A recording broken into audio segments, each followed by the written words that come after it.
புதுச்சேரி நில அபகரிப்பு குற்றவாளிக்கு துணைபோகும் காவல் ஆய்வாளரை கண்டித்து சமூக இயக்கங்கள் காவல் நிலைய முற்றுகை போராட்டத்தின் போது தடுப்பு கட்டைகளை தூக்கி எறிந்து தள்ளுமுள்ளுவில் ஈடுபட்ட 100க்கும் மேற்பட்டவர்களை போலீசார் கைது செய்தனர்.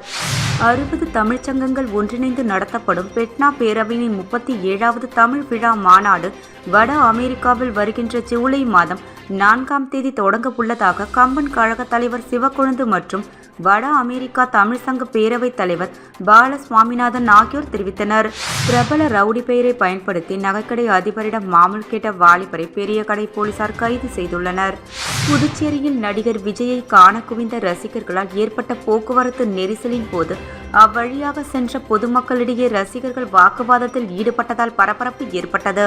புதுச்சேரி நில அபகரிப்பு குற்றவாளிக்கு துணைபோகும் காவல் ஆய்வாளரை கண்டித்து சமூக இயக்கங்கள் காவல் நிலைய முற்றுகை போராட்டத்தின் போது தடுப்பு கட்டைகளை தூக்கி எறிந்து தள்ளுமுள்ளுவில் ஈடுபட்ட 100க்கும் மேற்பட்டவர்களை போலீசார் கைது செய்தனர்.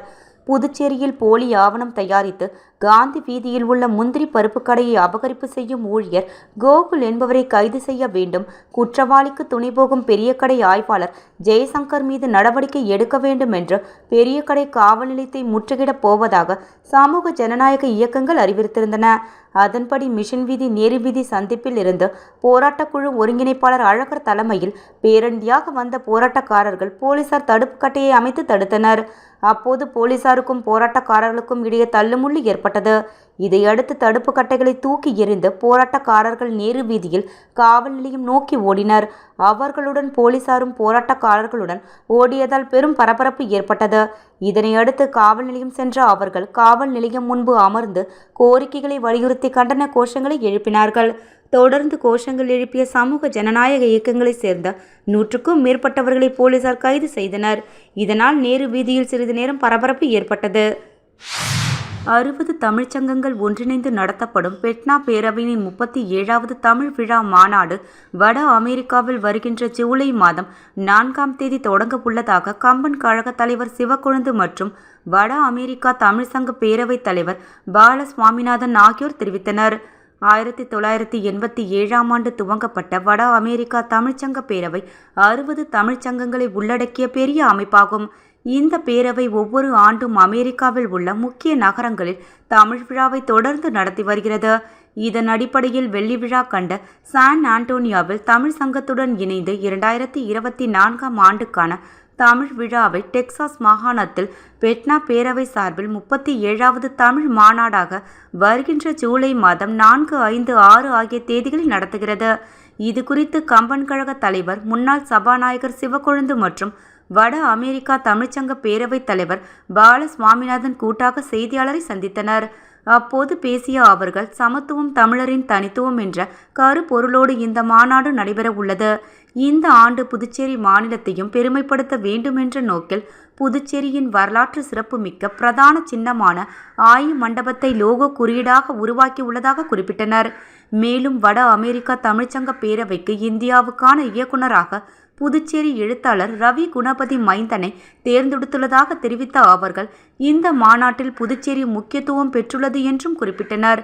3 நாள் நடைபெறும் மாநாட்டில் உலகத்தமிழ் தொழில் முனைவோர்களை ஒன்றிணைந்து முதலீடுகளை அடையாளப்படுத்துவது, தமிழ் மொழி பயன்பாடு, மரபு கலைகளை பாதுகாக்கும் வகையில் விவாதங்களை நடத்தப்பட உள்ளதாக கூறினார்கள். புதுச்சேரி மாநில முக்கிய விருந்தினர்களை திரையுலக பிரபலங்கள், தமிழ் அறிஞர்கள் ஆகியோர் கலந்து கொள்ள உள்ளதாகவும் இந்த மாநாட்டின் இறுதியில் சாதனையாளர்களுக்கு தமிழ்பீட விருதுகள் வழங்கப்பட உள்ளது என்றும் இவர்கள் குறிப்பிட்டனர். பிரபல ரவுடி பெயரை பயன்படுத்தி நகைக்கடை அதிபரிடம் மாமூல் கேட்ட வாலிபரை பெரிய கடை போலீசார் கைது செய்துள்ளனர். புதுச்சேரியில் கடந்த சில தினங்களுக்கு முன்பு கொசைக்கடை வீதி பாரதி வீதி சந்திப்பில் தனியார் நகைக்கடை உரிமையாளருக்கு ஒரு அலைபேசி வந்துள்ளது. அதில் அவரிடம், நான் சிறைச்சாலையில் இருந்து பிரபல ரவுடி மார்டர் மணிகண்டன் பேசுகிறேன், என்னால் உன்னிடம் வருவார், அவருக்கு பணம் தர வேண்டுமென்று மிரட்டியுள்ளார், தரவில்லை என்றால் உன்னை தீர்த்து கட்டுவேன் என்று கூறியுள்ளார். இதனை அடுத்து நகைக்கடை அதிபர் பெரிய கடை காவல் நிலையத்தில் புகார் அளித்துள்ளார். புகாரை தொடர்ந்து போலீசார் வழக்கு பதிவு செய்து தொழிலதிபருக்கு வந்த மொபைல் நம்பரை வைத்து தேடினர். அதில் அவர் உருளையன்பேட்டை பகுதி அருந்ததி நகரை சேர்ந்த பிரசாத் என்பது தெரியவந்தது. தொடர்ந்து அவரை பெரிய கடை போலீசார் கைது செய்து காலாப்பட்டு மத்திய சிறையில் அடைத்தனர். மேலும் இதில் மார்டர் மணிகண்டனுக்கு தொடர்பு உள்ளதா என்பது குறித்தும் விசாரணை மேற்கொண்டு வருகின்றனர். ஏகேடி ஆறுமுகம் இந்திராநகர் தொகுதி எம்எல்ஏவின் 60வது பிறந்தநாள் விழாவை முன்னிட்டு அவருடைய அன்பு தம்பி ராஜ் என்கின்ற ஆரோக்கிய பிரமா ஆனந்த் ஆகியோர் கலந்து கொண்டு அவரது பிறந்தநாளை சிறப்பிக்கும் விதமாக 500க்கும் மேற்பட்டோருக்கு சிக்கன் பிரியாணி அன்னதானம் வழங்கப்பட்டது. இந்நிகழ்ச்சியில் எதிர்பாராத விதமாக கேஎஸ்பி ரமேஷ் கதிர்காமம் தொகுதி எம்எல்ஏ கலந்து கொண்டு விழாவை சிறப்பித்தனர். புதுச்சேரியில் நடிகர் விஜயை காண குவிந்த ரசிகர்களால் ஏற்பட்ட போக்குவரத்து நெரிசலின் போது அவ்வழியாக சென்ற பொதுமக்களிடையே ரசிகர்கள் வாக்குவாதத்தில் ஈடுபட்டதால் பரபரப்பு ஏற்பட்டது. வெங்கட் பிரபு இயக்கத்தில் நடிகர் விஜய் நடித்து வரும் கோட் திரைப்படத்தின் படப்பிடிப்பு புதுச்சேரி மாநிலத்தில் உள்ள ஏஎஃப்டி பஞ்சாலையில் நடைபெற்று வருகிறது. இதில் நடிகர் விஜய் கலந்து கொண்டு நடித்து வருகிறார். இதனை அறிந்த விஜய் ரசிகர்கள் மற்றும் பொதுமக்கள் படப்பிடிப்பு நடைபெறும் ஏஎஃப்டி பஞ்சாலை முன்பு புதுச்சேரி கடலூர் சாலையில் குவிந்தனர். கடந்த 2 நாட்களாக விஜய் நடித்து வருவதை அறிந்த விஜய் ரசிகர்கள் மக்கள் அவரை காண குவிந்தனர். நேற்று மாலை நடைபெற்ற படப்பிடிப்பின் போது விஜயை காண ஆயிரக்கணக்கான ரசிகர்கள் மற்றும் பொதுமக்கள் ஏஎஃப்டி பஞ்சாலை முன்பு திரண்டதால் கடுமையான போக்குவரத்து நெரிசல் ஏற்பட்டது. மாலை நேரத்தில் படப்பிடிப்பு நடைபெறும் இடத்தின் அருகே பள்ளிகள் அதிகம் இயங்கி வருகின்றன. மேலும் பள்ளி கல்லூரி முடித்து மாணவர்கள் அவ்வழியாக அதிகம் பேர் செல்கின்றனர். இந்த நிலையில் போக்குவரத்து நெரிசல் அதிகமாக இருந்ததால் பள்ளியில் இருந்து தங்கள் குழந்தைகளை அழைத்து வரும் பெற்றோர்கள் கொஞ்ச நேரம் கூட்ட நெரிசலில் காத்திருக்க வேண்டிய சூழ்நிலை ஏற்பட்டது. இது மட்டுமல்லாமல் அவ்வழியாக வாகனத்தில் செல்ல முடியாத சூழல் ஏற்பட்டது.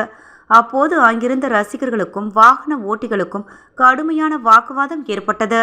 இந்த கூட்டணி நெரிசலை கட்டுப்படுத்த முடியாமல் போலீசார் திணறி வந்தனர். கல்லூரி மாணவர்களிடையே தொலைக்காட்சி செய்தி வாசிக்கும் போது போட்டியில் சுமார் 100க்கும் மேற்பட்ட மாணவ மாணவிகள் கலந்து கொண்டு தங்களின் திறமைகளை வெளிப்படுத்தினர். புதுவை அரசு தமிழ் வளர்ச்சி சிறகம் என்கின்ற அமைப்பு மூலம் புதுவையில் உள்ள அரசு மற்றும் தனியார் கல்லூரிகளுக்கு இடையே தொலைக்காட்சியில் செய்தி வாசிக்கும் போட்டி லாஸ்பேட்டை பகுதியில் உள்ள மொழியியல் பயன்பாட்டு ஆராய்ச்சி நிறுவனத்தின் வளாகத்தில் நடைபெற்றது. தமிழ் வளர்ச்சி சிறகத்தின் தனி அதிகாரி வாசிகி ராஜாராம் வரவேற்புரை ஆற்றினார். சிறப்பு விருந்தினராக அமைச்சர் லட்சுமி நாராயணன் கலந்து கொண்டு சிறந்த மாணவர்களை தேர்வு செய்து அவர்களுக்கு பரிசுகள் வழங்கினார். உறுப்பினர் இளங்கோ நன்றியுரை ஆற்றினார். மேலும் நடுவர்களாக கமலா தொலைக்காட்சி செய்தி வாசிப்பாளர் தேவ ஏழுமலை, செய்தி மற்றும் விளம்பரத்துறை அதிகாரி ஆரோக்கியம் மேரி கலந்து கொண்டு மாணவர்களை தேர்வு செய்தனர். மேலும் இதில் வெற்றி பெற்ற மாணவர்களுக்கு கமலா தொலைக்காட்சியில் செய்தி வாசிக்க வாய்ப்பு அளிக்கப்படுவது குறிப்பிடத்தக்கது. சென்னை உட்பட 8 நகரங்களை அயோத்தியுடன் இணைக்கும் புதிய விமான சேவை காணொலி காட்சி மூலம் தொடங்கி வைத்தார் மத்திய அமைச்சர் ஜோதிர் ஆதித்ய சிந்தியா. கேலோ இந்தியா குளிர்கால விளையாட்டுப் போட்டிகள் வண்ணமய நிகழ்ச்சிகள் தாக்கப்பட்டால் தக்க பதிலடி கொடுக்கப்படும். அமெரிக்க அதிபர் ஜோ பைடன் எச்சரிக்கை. இனி விரிவான செய்திகள். உலகிற்கு எடுத்துரைப்பதாக குடியரசுத் தலைவர் திரௌபதி முர்மு கூறியுள்ளார். ஹரியானா மாநிலம் ஃபரிதாபாத்தில் சர்வதேச கைவினைப் பொருட்கள் மேளாவை அவர் தொடங்கி வைத்தார். பெருமையை உலகிற்கு எடுத்து கூறுவதாக தெரிவித்தார். மனித நேயத்தை மக்களுக்கு எடுத்துரைக்கும் வகையில் பல்வேறு அழகிய பொருட்களை கைவினை கலைஞர்கள் உருவாக்கி வருவது மகிழ்ச்சி அளிப்பதாகவும் குடியரசுத் தலைவர் கூறினார். புதுச்சேரி நில அபகரிப்பு குற்றவாளிக்கு துணை போகும் காவல் ஆய்வாளரை கண்டித்து சமூக இயக்கங்கள் காவல் நிலைய முற்றுகை போராட்டத்தின் போது தடுப்பு கட்டைகளை தூக்கி எறிந்து தள்ளுமுள்ளுவில் ஈடுபட்ட 100க்கும் மேற்பட்டவர்களை போலீசார் கைது செய்தனர். 60 தமிழ்ச்சங்கங்கள் ஒன்றிணைந்து நடத்தப்படும் பெட்னா பேரவையின் 37வது தமிழ் விழா மாநாடு வட அமெரிக்காவில் வருகின்ற ஜூலை மாதம் 4ஆம் தேதி தொடங்க உள்ளதாக கம்பன் கழக தலைவர் சிவக்கொழுந்து மற்றும் வட அமெரிக்கா தமிழ் சங்க பேரவைத் தலைவர் பால சுவாமிநாதன் ஆகியோர் தெரிவித்தனர். பிரபல ரவுடி பெயரை பயன்படுத்தி நகைக்கடை அதிபரிடம் மாமூல் கேட்ட வாலிபரை பெரிய கடை போலீசார் கைது செய்துள்ளனர். புதுச்சேரியில் நடிகர் விஜயை காண குவிந்த ரசிகர்களால் ஏற்பட்ட போக்குவரத்து நெரிசலின் போது அவ்வழியாக சென்ற பொதுமக்களிடையே ரசிகர்கள் வாக்குவாதத்தில் ஈடுபட்டதால் பரபரப்பு ஏற்பட்டது.